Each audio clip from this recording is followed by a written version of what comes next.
여러분 프로포즈 아시죠? 네, 결혼을 앞두고 상대방한테 청혼하는 거죠. 뭐 영화나 드라마 보면은 참 멋진 프로포즈가 많은데 혹시 여러분들 기억나는 프로포즈 있습니까? 받아본 적 있으세요? 저희 때는 뭐 그런 게 없어가지고 아무 기억도 없지만, 그죠? 보통 프로포즈 하면은 가슴 설레이고 가슴 뛰는 그런 일들이 많이 있죠. 근데 오늘 본문도 바로 그런 프로포즈에 대한 내용인데요. 좀 이상해요. 그 프로포즈가. 보통 프로포즈는 그 남자가 여자한테 하는 거죠. 근데 여자가 지금 남자한테 하고 있고요. 그것도 젊은 여자가 늙은 남자한테 프로포즈 하고 있고요. 또 이렇게 뭐 아름답고 분위기 좋은 데서 하는 게 아니라 어두운 밤에 한밤중에 타작 마당에서 남모르는 가운데 비밀리에 지금 프로포즈를 하고 있는 장면이에요. 왜 이런 프로포즈가 일어나고 있는지에 대해서 우리가 좀 살펴보기 원하는데요. 룻은 시어머니가 시키는 대로 하겠다라고 약속합니다. 그리고 보아스가 잠을 잘 때 가만히 그의 발치입을 들고 가서 눕는 거죠. 자, 이런 룻의 행동에 대해서 보아스가, 이런 프로포즈에 대해서 보아스가 어떻게 반응했을까 하는 겁니다. 보아스가 잠을 자다가요, 한밤중에 인격척을 느낀 것 같아요. 잠을 깨어 보니까 아니 자기 발 아래쪽에 한 여인이 누워 자고 있는 거 아니겠습니까? 그래서 물어요. 깜짝 놀라가지고 물어요. 이렇게 묻죠. 네가 누구냐? 라고 묻습니다. 그러자 룻이 어떻게 대답하는지 이렇게 대답했을까요? 나는 모압 여인입니다 라고 말을 했을까요? 아니면 나는 나오미의 며느리입니다 라고 말을 했을까요? 예. 아니면 뭐라고 말을 했을까요? 우리 구절을 한번 볼까요? 구절 이렇게 말합니다. 이르되 내가 누구냐 하니 대답하되 나는 당신의 여종 루시오니. 예. 나는 당신의 여종 루시오니. 이걸 직역하면은, 그 이제 원문을 직역하면 이렇습니다. 나는 룻 당신의 여종입니다. 나는 룻 당신의 여종입니다. 그러니까 먼저 자기의 이름을 명확하게 말을 하고 있어요. 모압 여인도 아니고 나오미의 며느리도 아니고 뭐 말론의 아내도 아니고. 사장에 보니까요, 룻이 말론, 기륜과 말론인데 말론의 아내더라고요. 나는 말론의 아내입니다 라고 말하지 않아요. 정확하게 이 순간 자기의 정체성을 말합니다. 나는 룻입니다 라고 말을 해요. 예, 자기의 가치와 자기의 인간의 존엄성을 그대로 정확하게 당당하게 밝히고 있는 거죠. 참 이게 중요한 것 같아요. 자기에 대한 정체성, 자기에 대한 가치, 자아상을 분명히 하는 게 너무너무 중요한 것 같아요. 그런데 그걸로 끝나지 않아요. 그 다음 말이 더 중요한데 이렇게 말합니다. 나는 당신의 여종입니다 라고 말해요. 이 여종은요, 히브리어로 아마데카인데 정확히 번역하면은 시녀입니다. 시녀. 이게 어떤 의미가 있느냐라고 하면, 룻은요, 나는 룻입니다 라고 하는 것은 자기 정체성에 관한 표현이고요, 나는 당신의 여종입니다, 시녀입니다 라고 하는 것은 보아스와의 관계를 염두에 두고 하는 말이에요. 좀 더 살펴볼게요. 먼저 룻이 보아스에게 자기에 대해서 소개하는 말이 있습니다. 우리 2장 10절 가볼까요? 2장 10절. 룻이 엎드려 얼굴을 땅에 대고 절하며 그에게 이르되 나는 이방 여인이거늘 당신이. 보아스에게 뭐라고 말합니까? 나는 이방 여인입니다 라고 말을 해요. 그러다가 2장 13절에 가니까 룻이 이르되 내 주여 내가 당신께 은혜 입기를 원하나이다. 나는 당신의 하녀 중에 하나도 갖지 못하오나 당신이 이 하녀를 위로하시고 마음을 기쁘게 하는 말씀을 하셨나이다 하니라. 나는 당신의 하녀입니다 라고 말을 하잖아요. 그죠? 하녀. 그런데 오늘 3장 9절에는 난 당신의 여종입니다 라고 말해요. 이 여종을 정확히 말한다면 시녀라고 말을 했어요. 시녀. 다 같은 것 같은데요. 그죠? 하녀나 여종이나 시녀나 같지만 좀 차이가 있습니다. 하녀는요, 뭐냐면 아주 낮은 계급의 여인으로서 허드렛 일을 하는 여종을 말할 때 하녀라고 말합니다. 시녀는요, 좀 높은 계급의 여인으로서 주인 옆에서 시중 두는 안주인, 시중 두는 여인을 말할 때 시녀라고 말합니다. 그 나발의 아내 아비가일이 다윗에게 말할 때 나는 당신의 시녀입니다 라고 말하죠. 뭘 말하고 있습니까? 네, 다윗 옆에서 시중 둘 수 있는 존재임을 말을 하고 있는 거죠. 후에 그가 다윗의 아내가 되잖아요. 그죠? 그러니까 나는 당신의 여종입니다, 시녀입니다 라는 표현은 뭐냐면 아내나 첩이 남편 앞에서 자기를 낮추어 부를 때 쓰는 표현이 나는 당신의 여종입니다, 시녀입니다 라는 말이에요. 그럼 지금 룻이 보아스에게 난 당신의 여종입니다, 시녀입니다 라고 하는 말은 뭡니까? 장차 당신 옆에서 시종을 둘 수 있는 나는 안주인, 여주인일 것입니다 라고 하는 말을 여기에 담고 있는 거예요. 그래서 룻이 보아스의 발치 아래에서 누워 잘 수가 있었던 것입니다. 그러니까 룻이 보아스의 발치 아래 누워 자는 것은 노골적인 성적 관계를 요구하는 게 아니에요. 그런 안주인이 될 수 있는 관계임을 이 말을 통해서 표현하고 있는 것이지요. 좀 어렵지만 그죠? 머리 아프죠? 하여튼 그렇단 말입니다. 그러니까 지금 이 보아스의 발치 아래 누워 있는 룻의 태도가 그냥 동침을 요구하는 그런 노골적인 행위가 아니라 뭐죠? 결혼을 전제로 하는 행동임을 알 수가 있는 것이죠. 그걸 지금 설명하고 있는 것입니다. 그리고 이어서 룻이 일사천리로 말을 하는데 뭐라고 합니까? 당신의 옷자락을 펴서 당신의 여종을 덮어주세요. 아마 이 말은요, 룻이 되뇌이고 또 준비한 말일 겁니다. 그죠? 머릿속에 맴돌았던 말일 것입니다. 근데 당신의 옷자락을 펴서 당신을 덮으소서, 이 말은요 히브리 관용구입니다. 수거란 말입니다. 어디에 나오냐면 우리 에스겔 16장 8절 볼까요? 네. 내가 내 곁으로 지나며 보니 내 때가 사랑을 할 만한 때라. 내 옷으로 너를 덮어 벌거벗은 것을 가리고 내게 맹세하고 언약하여 너를 내게 속하게 하였느니라.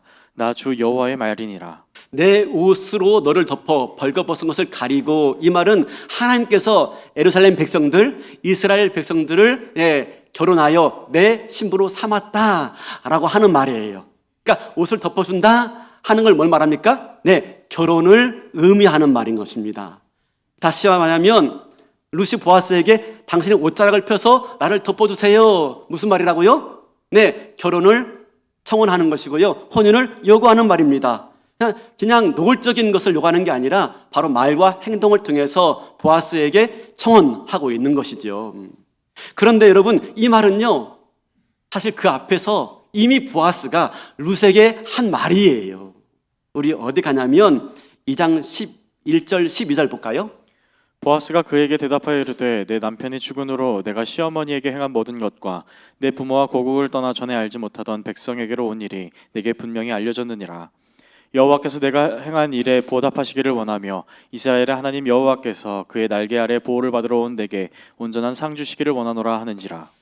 보아스에게 과도한 호의를 입고 은혜를 입으니까 어쩐 일입니까? 라고 룻이 보아스에게 물으니까 뭐라고 말합니까? 야, 네가 행한 일을 내가 다 들었어.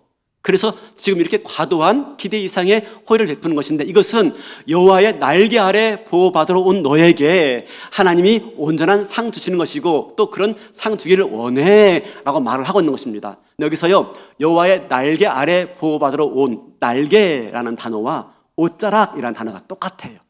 히브리어로 카나프예요. 카나프. 똑같은 말입니다. 지금 그러니까 당신의 옷자락을 펴서 나를 덮어주세요 라고 말하는 것은 이미 룻이 보아스가 자기에게 한 말을 가지고 당신 그렇게 말하지 않았습니까? 여호와의 날개 아래 보호받으러 온 자에게 온전한 상 베풀겠다고 말하지 않았습니까? 그러니 지금 당신의 옷자락을 펴서 날개를 펴서 나를 덮어주세요, 나와 결혼해주세요, 당신이 나와 결혼을 해주고 계대 혼인을 해주는 것이 온전한 상을 베풀어 주는 것입니다. 당신이 나의 온전한 상입니다 라고 말을 하고 있는 거예요. 어려우시죠? 어렵지만 룻은 이렇게 말을 하고 있는 겁니다. 여러분 잘 보세요. 룻이 그냥 말하고 있는 게 아닙니다. 우리가 청혼할 때 그냥 생각나는 대로 말하지 않잖아요. 미리 준비한 말. 당신은 나의 전부입니다. 그렇죠? 당신은 나의 유일한 희망인, 그렇게 준비해서 말하지 않았겠습니까? 그냥 말했어요? 그죠? 네, 준비하고 써가지고 암기해가지고 말하지 않습니까? 지금 그렇게 말을 하고 있는 겁니다. 근데 잘 보세요. 지금 룻이 보아스에게 하는 말은요, 그냥 하는 말이 아니에요. 이미 보아스가 자기에게 한 말을 근거로 해서 내가 지금 그렇게 여호와의 날개 아래 보호받으러 왔으니 당신이 나에게 옷자락을 펴서 덮어주는 결혼이 바로 하나님의 온전한 상이니 그렇게 해주세요 라고 요청하고 있는 것이지요. 그냥 듣는 게 아닙니다. 한마디 한마디 들을 때 그걸 유심히 듣고요, 더 나가서 이스라엘 백성들에게 주신 하나님의 율법, 바로 계대 혼인법과 고엘 제도를요 그대로 인용해서 지금 그것을 자기에게 적용하고 말을 하고 있는 거예요. 그냥 룻이, 여러분, 그냥 룻이 다윗의 족보에 들어가는 게 아닙니다. 룻이 예수 그리스도의 계보에 그냥 들어가는 게 아니에요. 여러분, 시어머니 나오미도 대단한 여인이지만 룻은 참 대단한 여인입니다. 보아스의 말을 근거로 해서, 그리고 그 말씀을 가지고 히브리 율법 가운데서 분명하게 그 말씀의 의미를 깨닫고 그 율법을 자기에게 적용하면서 말씀하고 있는 것이지요. 요즘 우리 교회에서 이제 그쵸? 이 아카데미 하면서 큐티 학교 있고요. 더 나가서 1:1 제자 훈련, 또 제자반, 사역반 있습니다. 제일 중요한 걸 큐티로 삼아요. 그래서 큐티를 열심히 지금 배우고 있습니다.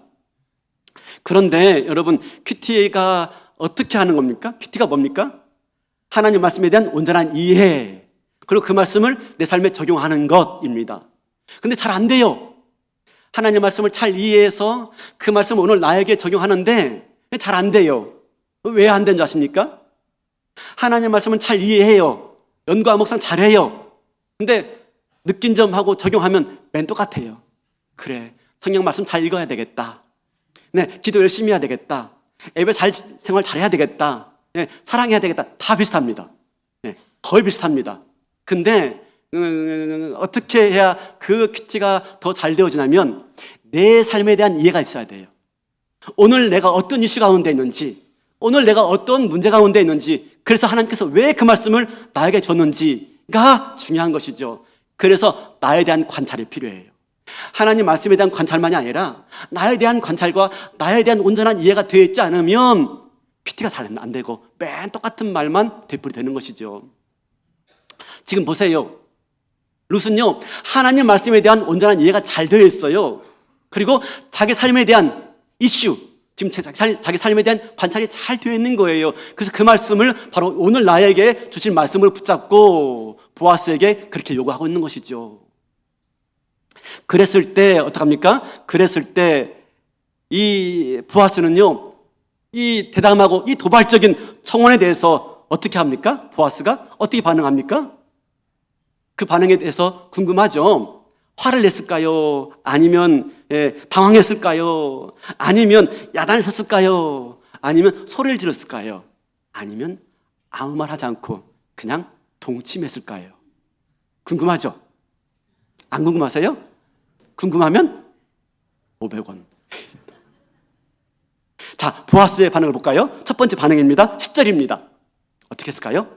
그가 이르되 내 딸아 여호와께서 내게 복 주시기를 원하노라. 내가 가난하건 부하건 젊은 자를 따르지 아니하였으니 내가 베푼 인애가 처음보다 나중에 더하도다. 자, 첫 번째 말합니다. 10절에 보니까 축복합니다. 여호와께 복 받기를 원한다 라고 하면서 축복하는데요, 그냥 축복하는 게 아니라 내 딸아 라고 말합니다. 내 딸아.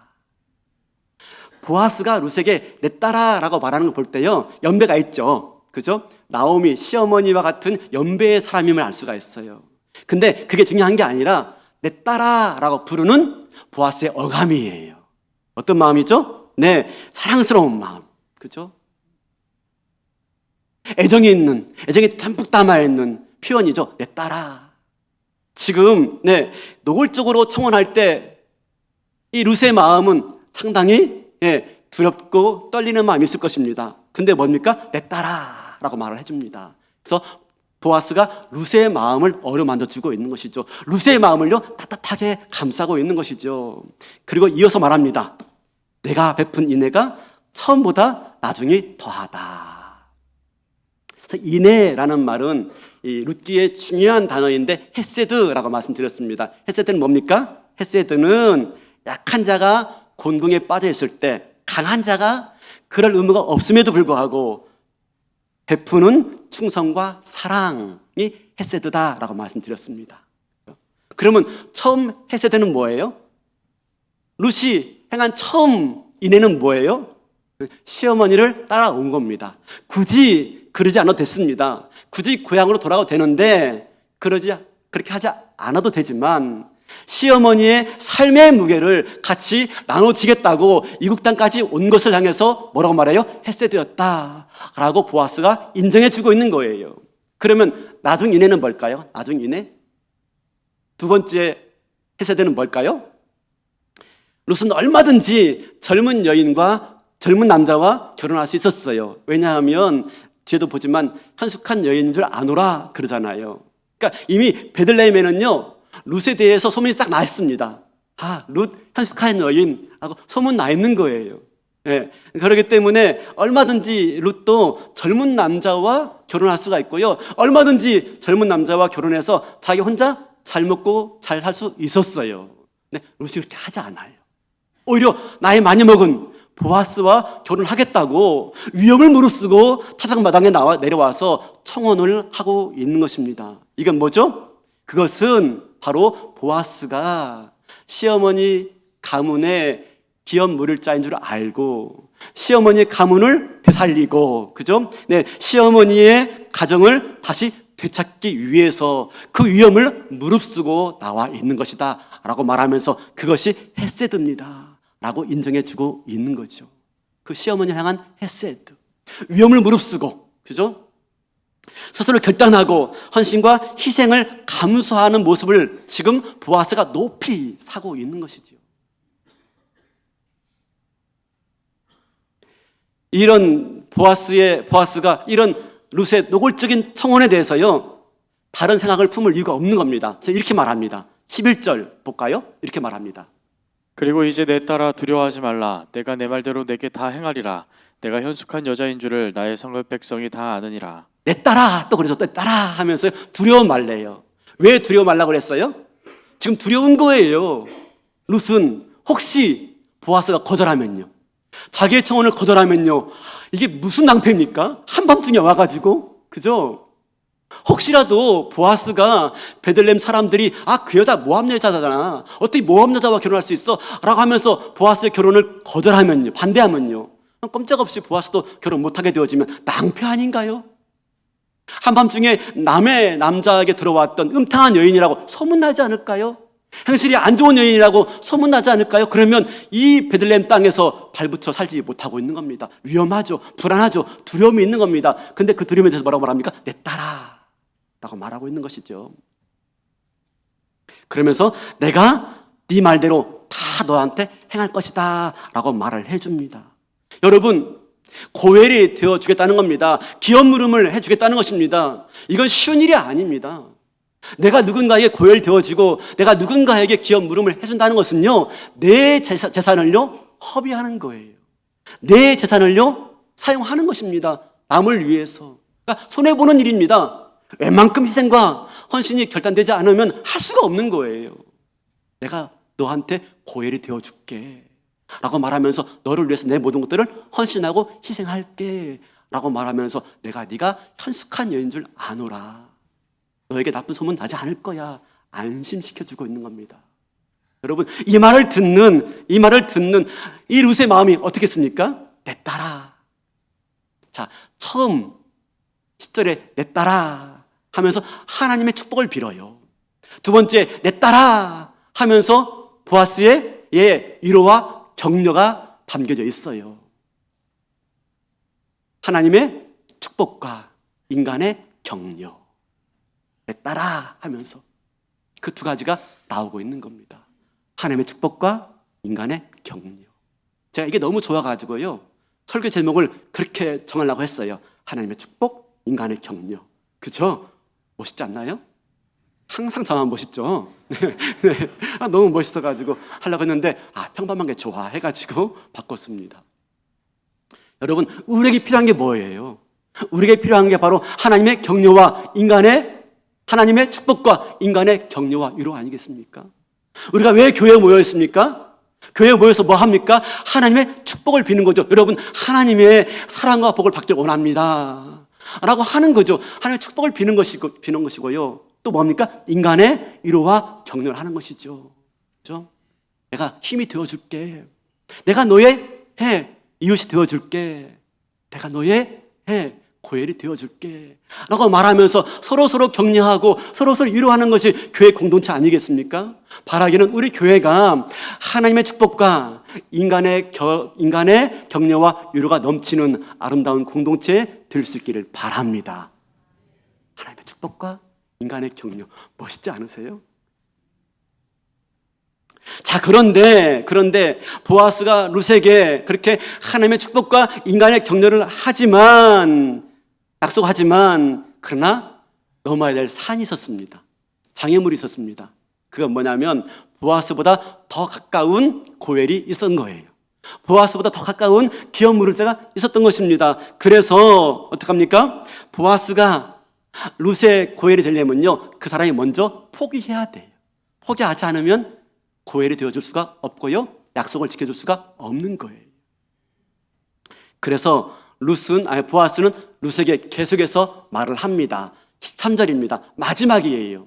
마지막인데 너무 중요한 말이기 때문에 우리 같이 읽겠습니다. 같이 읽을 때 잘 읽으셔야 돼요. 시작. 이 밤에 여기서 머무르라. 아침에 그가 기업 물을 자의 책임을 내게 이행하려 하면 좋으니 그가 그 기업 물을 자의 책임을 행할 것이니라.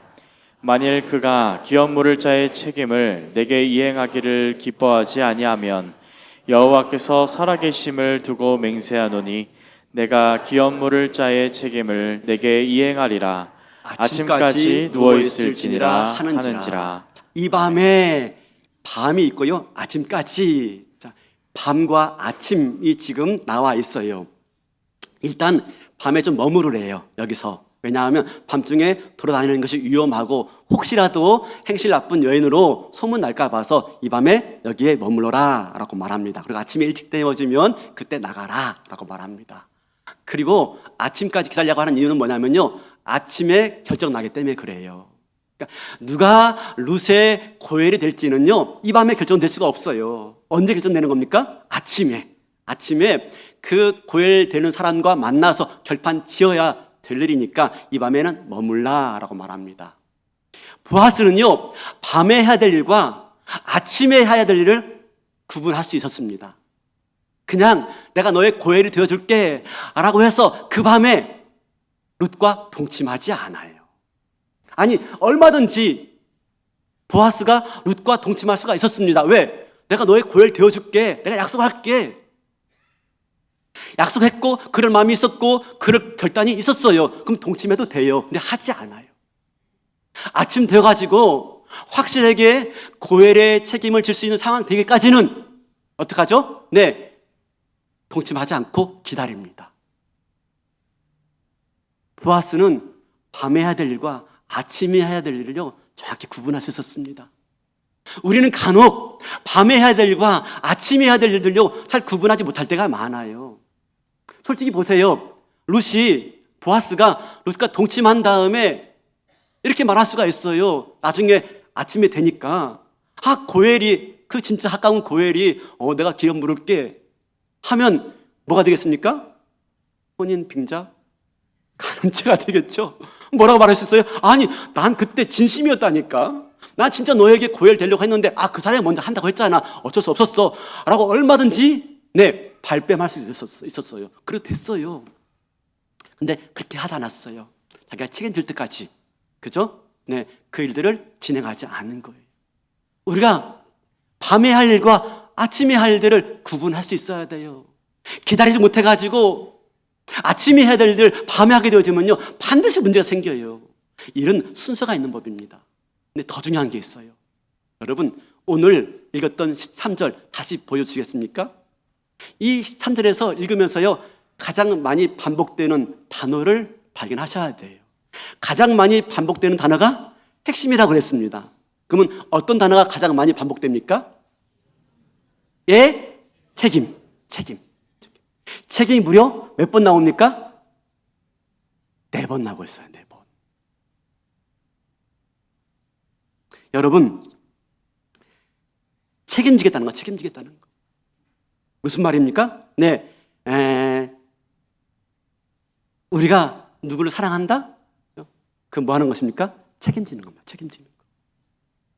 내가 누구한테 투성하겠다? 라고 하는 건 뭔 말입니까? 책임지는 겁니다. 지금 보아스가 룻에게 내가 책임져 줄게 라고 말하고 난 다음에 보아스가 어떻게 행동했을까요? 23절을 말한 다음에 보아스가 어떻게 룻에게 행동했을까요? 궁금하죠? 안 궁금하세요? 안 궁금해도 좀 궁금하다고 좀. 제가 재밌지 않습니까? 그죠? 궁금하죠? 자, 우리가 이 장면이 어떻게 될 것인지 우리가 그림으로 좀 살펴보곤 합니다. 첫 번째 그림 보여주시겠습니까? 이거 그림 아시죠? 밀레의 만종이 아니라 이삭 주는 여인. 그죠? 밀레의 그림 중에 유명한 게 만종이어가지고, 근데 밀레의 이삭 줍기 여인입니다. 이삭 줍기인가요? 이삭 줍기 여인인가요? 네. 자, 그 다음 장면. 지금 발치 아래 누가 있어요? 룻이 있어요. 그죠? 지금 룻이 뭐 하고 있죠? 예? 룻이 뭐 하고 있어요? 아니죠. 자빠져 자고 있는 겁니다. 그렇게 말하는 이유가 있어요. 그냥 제가 웃기려고 하는 말 아니에요. 그렇게 말하는 이유가 있어요. 자세히 설명할게요. 그리고 보아스는 어떻게 하고 있습니까? 하고 있습니까? 의문하게 좀 눕고 있습니까? 놀래고 있는 것이죠. 네, 당황스러운 거예요. 이 상황이 당황스러운 거예요. 그래서 이게 뭐지? 하고 놀래고 있어요. 그죠? 자, 그 다음 장면 보여주시겠습니까? 그 다음 장면. 이 그림은요, 찰스 이스트 레이크가 그린 그림이에요. 근데 지금 뭐 하고 있다고요?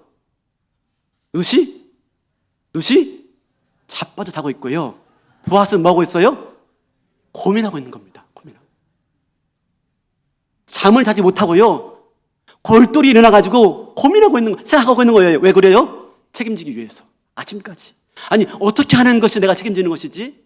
내가 룻을 책임지기 위해서 어떻게 해야 되지?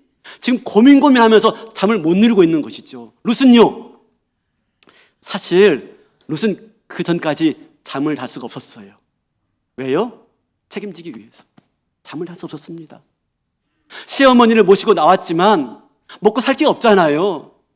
시어머니를 책임지기 위해서 밭에 나가서 이삭을 주어야 했어요. 뜨거운 때약빛에서 밤새도록 일을 해야 했어요. 낮이 다가도록 일을 해야 했어요. 그뿐입니까?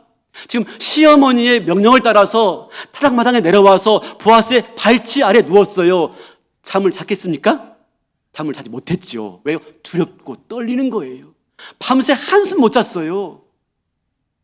두려워서, 염려가 돼가지고 보아스가 어떻게 반응할까 두려워서 잠을 잘 수가 없었어요. 그런데 이제 와서 보아스가 뭐라고 하니까 내가 너에게 책임져 줄게 라는 말 한마디에 비로소 룻은요, 그 긴 밤을 다 뜬 눈으로 지새다가 비로소 잠을 잘 수가 있었던 것이죠. 온전히 골아 떨어진 거예요. 그래서 자빠져 잔 거죠. 그 대신에 보아스는 어떻게 하고 있습니까? 잠을 잘 수가 없어요. 어떻게 하는 것이 룻을 책임지는 것인지. 그죠? 사랑하는 성도 여러분, 사랑은 뭐 하는 거라고요? 책임지는 겁니다. 책임지는 거. 우리가 상대방을 사랑한다 하는 건 책임지는 거예요. 그죠? 책임지기 위해서 잠을 잘 수가 없는 거예요. 우리가 어떤 일들을 감당할 때, 그죠? 어떤 책임질 일이 있을 때 잠이 오지 않아요. 교회에도, 그죠? 많이 문제가 있어요. 여러분, 교회에도 책임질 일이 있으면요, 잠이 오지 않아요. 그뿐입니까? 우리가 가정에서 부모로서 자녀를 사랑하고 자녀를 사랑하기 때문에 책임져야 되는데요, 책임지기 위해서요, 잠이 오지 않아요. 자녀가 아팠을 때요, 밤새껏 간호하다가 잠을 못 자는 거예요. 그렇죠? 뜬 눈으로 밤을 새우죠. 그뿐입니까? 자녀에게 문제가 있어요. 이 문제 때문에 어떻게 할까 고민스럽죠. 밤새도록 이리 지척 저리 지척 밤을 하얗게 새고요, 날이 밝아오니까 안 되겠다, 교회 가서 기도해야지 라고 해서 새벽에 나오시는 분들이 있어요. 제가 알아요. 잠을 못 자는 겁니다. 누군가를 사랑해서 책임지다 보니까 잠을 자지 못하고 있는 거예요. 여러분, 지금 저와 여러분의 삶 가운데서도요, 저와 여러분들을 책임지시기 위해서, 나를 사랑해 주시기 때문에, 나를 사랑해서 나를 책임져 주시기 위해서 지금도 잠을 자지 못하시는 분이 계십니다. 그분이 누구죠? 하나님. 그래서 성경에서 뭐라고 말하죠? 여호와는 졸지도 아니하시고 주무시지도 아니하시느니라. 어떤 게 우리를 위해서 가장 좋은 것인지, 어떤 게 우리에게 진정한 복되는 것인지 고민하시기 위해서요, 우리가 기도하죠. 우리가 하나님께 요청합니다. 하나님 이렇게 해주세요 라고 말하지만 정말 그것이 우리에게 좋은 것인지, 정말 그것이 우리에게 복된 것인지, 어떤 게 정말 우리를 위한 것인지 고민하시면서 생각하시기 위해서요, 주무시도 않으시고 졸지도 않으시는 그 하나님이 오늘 또 저와 여러분의 하나님이신 줄로 믿습니다. 졸지도 않으시고 주무시지도 않으신다. 그 하나님께서요, 우리를 위해서 자기 아들을 보내주시고 그 책임지기 위해서요, 십자가에 못 박도록 내어주세요. 사랑은요, 책임지는 거라니까. 책임지는 거.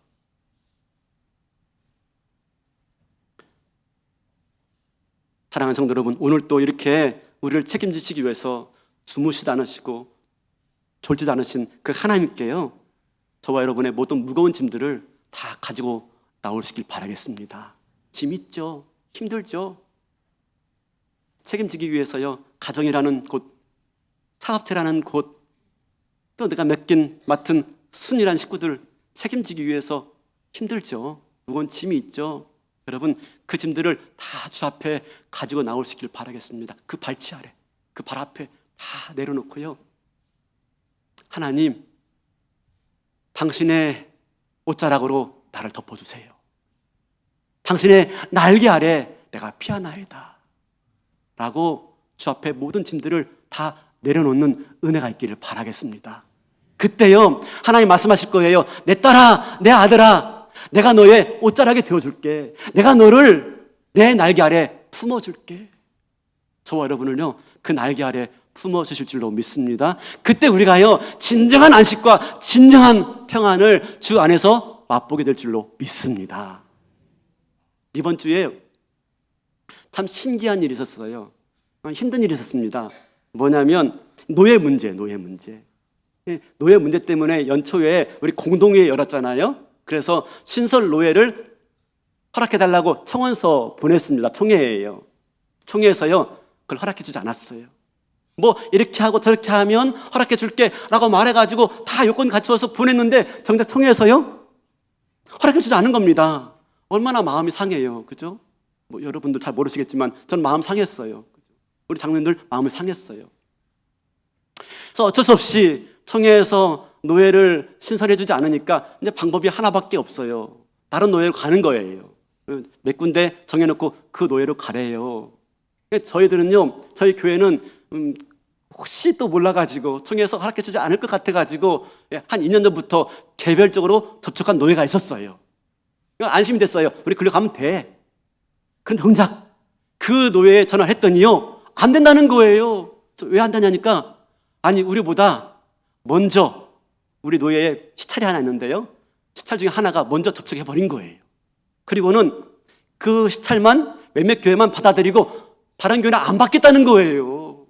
왜? 너무나 많은 교회가 한꺼번에 들어오는 것에 대해서 부담을 갖는 거예요. 그러면서 문을 딱 닫아버리고 말았어요. 아니 분명히 2년 전부터 그래 오면 받아줄게, 다 받아줄게 해놓고 정작 자기네들이 부담되니까 안 받겠다는 거예요. 저 2번 배신당했어요. 그래서 어쩔 수 없이 또 막 찾았습니다. 네, 찾았습니다. 또 뭐 노예에 또 총회에 선배들 있고 후배가 있으니까요, 인근 노예 가운데 선배가 있고 후배가 있는 교회에 전화했어요. 노예에 유력한 사람이어가지고 전화했는데 후배 목사님이었습니다. 통화를 쭉 했습니다. 근데 제 마음에는 많이 교회가 많이 가기 때문에 부담스러워서 또 못 받는다고 말할 거 아닌가? 부담이 되었습니다. 염려가 되었습니다. 그래서 대단히 미안한데 혹시 이런데 우리 받아줄 수 있어요? 된대요. 그래서 아니 우리 숫자가 많은데 괜찮아요? 된대요. 그래서 아니, 잘 생각해보라고. 한번 거절당했기 때문에 말을 했어요. 근데 걱정하지 말래요. 그거 걱정할 일이 아닙니다. 라고 하면서 선뜻 매우 호의적으로 반응해 주는 거였습니다. 그러면서 이렇게 말해 주는 거였어요. 제가 그 말이 너무나 가슴에 남아가지고요. 제가 잘 기억했다가 적어왔어요. 이렇게 말하는 거였습니다. 목사님, 너무 걱정하지 마세요.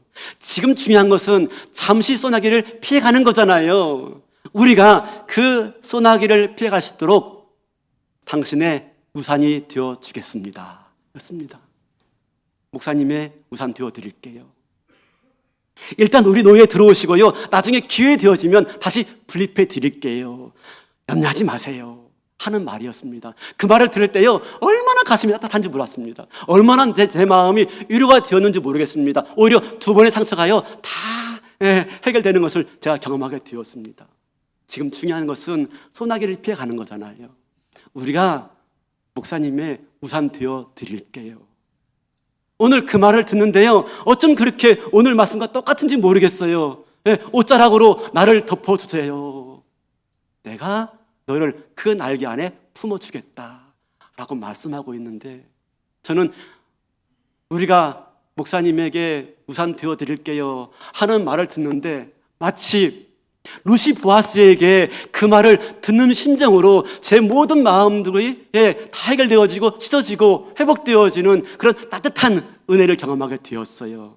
사랑하는 성도 여러분, 오늘 또 무거운 짐이 있죠. 힘든 일들이 있죠. 기도 제목이 있죠. 그것들을 주 앞에 다 가지고 나오시길 바라겠습니다. 그 발 앞에 다 내려놓으시길 바라겠습니다. 그 기도하시길 바라겠습니다. 하나님, 당신 옷자락으로 나를 덮어주시고요, 당신의 날개 아래 나를 품어주세요. 하나님께서 우리에게 말씀하실 것입니다. 내가 너의 우산이 되어줄게. 내 딸아, 내 아들아, 내가 너의 우산 되어줄게 하는 음성 듣고요, 주님 안에서 다시 한번 주시는 은혜로 참된 평안과 위로를 얻으시고 진정한 안식을 경험하시고 남은 날들을 주님과 함께 힘차게 날아오르는 믿음의 비상이 있기를 주님의 이름으로 축복합니다.